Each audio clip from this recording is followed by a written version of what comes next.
சில பேர் சொல்லுவாங்க, நான் ரொம்ப பாசிட்டிவாக இருக்கேன். ரொம்ப பாசிட்டிவாக இந்த ஈர்ப்பு சார்ந்த பயிற்சிகள் செய்கிறேன்.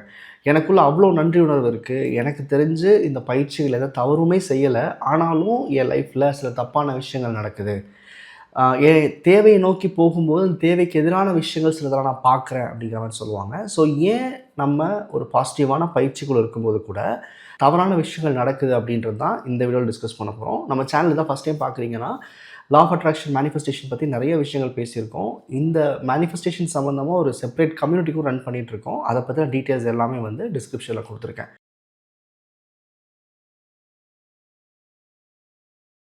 ஈர்ப்பு விதியை பொறுத்த வரைக்கும் நம்ம எண்ணங்கள் என்னவாக இருக்குமோ அதை தான் நம்ம வாழ்க்கையில் மேனிஃபெஸ்ட் பண்ணுறோன்னு சொல்கிறோம். அப்படி இருக்கும்போது நான் மிகுந்த நேர்மறை எண்ணத்தோட நன்றி எழுதுகிற பழக்கமாக இருக்கட்டும், அஃபர்மேஷன்ஸாக இருக்கட்டும், என்னுடைய தேவைகளை பற்றின எனக்குள்ளே ஏற்படுத்துகிற சிந்தனைகளாக இருக்கட்டும், இந்த மாதிரி நான் முழுக்க முழுக்க நேர்மறையாக தான் இருக்கேன்.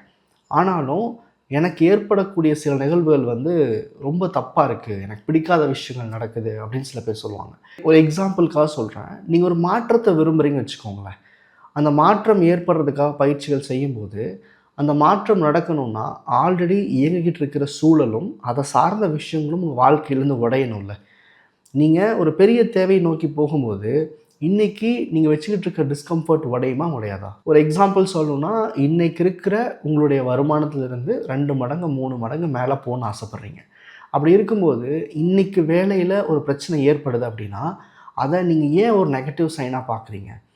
காரணம், கான்ஷியஸ் நம்மக்கிட்ட ஒரு விஷயத்தை கொண்டு வரும்போது, நீங்கள் பழைய விஷயங்களை ரொம்ப இறுக்கமாக ஹோல்ட் பண்ணி வச்சுருந்தீங்க, அதை விட்டு கொடுக்க மனசு இல்லாமல் இருந்தீங்கன்னா சில விஷயங்களை கண்டிப்பாக பிரேக் பண்ணும்.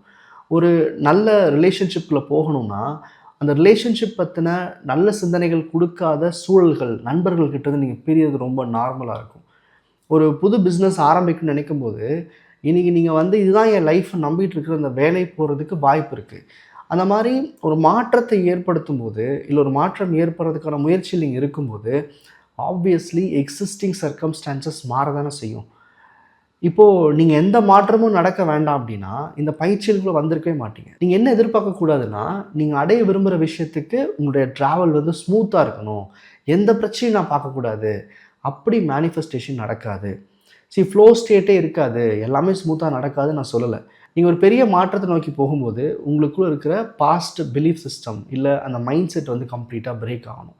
சில பேர் ரொம்ப நாள் ஒரு இடத்துல ஸ்டாக்னண்ட்டாக இருக்கும்போது உங்களை நகர்த்துறதுக்கு கான்ஷியஸ்க்கு வேறு வழி இருக்காது.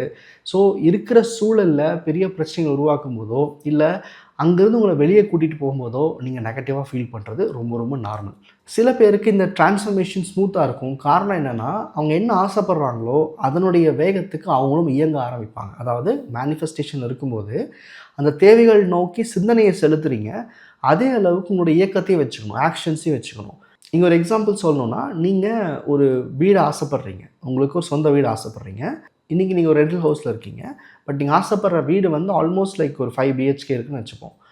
நீங்கள் செய்கிற வேலை இன்றைக்கி இருக்கிற அந்த வருமானம் அப்படின்றது அந்த வீட்டை அடைய முடியாது அப்படின்னா, அந்த வீட்டை அடையிறதுக்கு உண்டான மனநிலையை உங்களுக்குள்ள கான்ஷியஸ் உருவாக்க ஆரம்பிக்கும். அப்போது இது வரைக்கும் பார்க்காத பிரச்சனைகள்லாம் நீங்கள் பார்த்து அதை அனுபவமாக எடுத்துக்கிட்டு அந்த தைரியத்தை வளர்த்துக்கிறதுக்கு ஒரு சூழ்நிலை உருவாக்கும். நீங்கள் ஒரு சின்ன வேலையில் வருமானம் கம்மியாக இருந்திருக்கலாம், ஆனால் அந்த வீட்டை அடையிற ஒருத்தர் என்ன மாதிரியான வருமானத்தில் இருக்கணும், அப்போது அதுக்கு தகுந்த வேலையை அமைக்கும் போது அதை நீங்கள் கற்றுக்கிறதுக்கோ இல்லை அதுக்கு அடாப்ட் பண்ணிக்கிறதுக்கோ நிறைய முயற்சிகளும் அதுக்கான நேரத்தையும் போட வேண்டியது இருக்கலாம். அந்த வேலையில் நீங்கள் போய் அமரும்போது நீங்கள் ஒரு 30-40 பேரை மேனேஜ் பண்ணக்கூடிய சூழல் உங்களுக்கு அமையலாம். அப்போது அதை கற்றுக்கிறதுக்காக உங்களுடைய தூக்கத்தை சாக்ரிஃபைஸ் பண்ணி உங்கள் மற்ற சந்தோஷங்களை கூட நீங்கள் தவிர்த்துட்டு இதை கற்றுக்க வேண்டிய அவசியம் இருக்கலாம். ஸோ நீங்கள் என்ன விதமான மாற்றம் ஏற்படணும்னு நினைக்கிறீங்களோ அந்த மாற்றத்துக்கு தகுதியான பர்சனாக உங்களை கான்ஷியஸ் மாற்றும். அப்படி மாற்றும் போது சில நேரங்களில் டிஸ்கம்ஃபர்ட் ஃபீல் பண்ணுறது, ஃபெயிலியர்ஸ் ஃபேஸ் பண்ணுறது ரொம்ப நார்மல். இதை வந்து பொதுவாக ஓகே மேனிஃபெஸ்டேஷன் ட்ரை பண்ணாவே பிரச்சனைகள் வரும் அப்படின்னு எடுத்துக்க வேண்டாம். நீங்கள் சரியான முறையில் பயிற்சி செஞ்சு அதுக்குண்டான டீடாக்ஸ் பயிற்சிகளை சரியாக வச்சுக்கிட்டு கன்ஸ்ட்ரக்டிவாக உங்கள் கோலை மட்டும்தான் ஃபோக்கஸ் பண்ணுறீங்கன்னா, இந்த மாதிரி நடக்கிற நெகட்டிவ்ஸ் இல்லை ஏதாவது ஒரு பெரிய டவுன்ஃபால் இதெல்லாம் நீங்கள் பெருசாக கண்டுக்க வேண்டிய அவசியம் இல்லை. உங்களை உடைச்சா தான் ரீஷேப் பண்ண முடியுன்றது கான்ஷியஸ்க்கு தெரியும். சில பேர் வேகமாக இயங்குறதன் மூலமாகவும் அந்த தேவை மேலே இன்னும் அக்ரெசிவாக ஒரு பேர்னிங் டெசியோடு இருக்கிறதன் மூலமாகவும் பெரிய அளவுக்கு இந்த மாதிரி ஒரு ஃபெயிலியர்ஸ் இல்லை கஷ்டங்களை சந்திக்க மாட்டாங்க. ஆனால் சில பேருக்கு இந்த சேஞ்சஸில் சின்ன சின்ன ஃபெயிலியர்ஸ் பார்க்குறது ரொம்ப ரொம்ப நார்மல் தான். மேனிஃபெஸ்டேஷன் பொறுத்த வரைக்கும் டே 1 நான் ப்ராக்டிஸ் பண்ணேன், டே 2 நடந்துடணும் அப்படின்லாம் இங்கே எதிர்பார்க்காதீங்க. மேனிஃபெஸ்டேஷன்றது நீங்கள் அடைய விரும்புகிற விஷயத்தின் மேலே உங்களுக்கு இருக்கிற தேவையில்லா சிந்தனைகளை நீக்கி அதுக்கு தகுதியான ஒரு மனுஷனை அவங்கள மாற்றி அதை அடைஞ்சால் அதை எப்பவுமே உங்கள்கிட்ட வச்சுக்க முடிகிற அளவுக்கான ஒரு மைண்ட் செட்டை உங்களுக்கு உருவாகும். ஸோ இந்த டிரான்ஸ்ஃபர்மேஷன் சில பேருக்கு வேகமாக இருக்கலாம், சில பேருக்கு கொஞ்சம் ஸ்லோவாக இருக்கலாம். ஆனால் இந்த டிரான்ஸ்ஃபர்மேஷனில் நீங்கள் சரியாக ஃபங்க்ஷன் ஆகிட்டு இருக்கீங்க அப்படின்னா இந்த மாதிரியான ஃபெயிலியர்ஸ், தப்பான விஷயங்கள், நெகட்டிவான சிச்சுவேஷன்ஸை நீங்கள் பெருசாக கேர் பண்ண வேண்டிய அவசியமே இல்லை. தொடர்ந்து அந்த பயிற்சியோடு நீங்கள் பயணிச்சுட்டே இருக்கலாம். இந்த மாதிரி பயிற்சிகளை ஸ்ட்ரக்சர்டாக பண்ணணும்னு நினச்சிங்கன்னா நீங்கள் என்ன தேவைக்காக மேனிஃபெஸ்ட் பண்ண முயற்சி பண்ணுறீங்க அப்படின்றத ஜஸ்ட் வாட்ஸ்அப் பண்ணுங்கள். இதுக்கு என்ன பயிற்சி எடுத்தால் சரியாக இருக்குன்றதை நான் உங்களுக்கு ரிப்ளை பண்ணுறேன். நன்றி.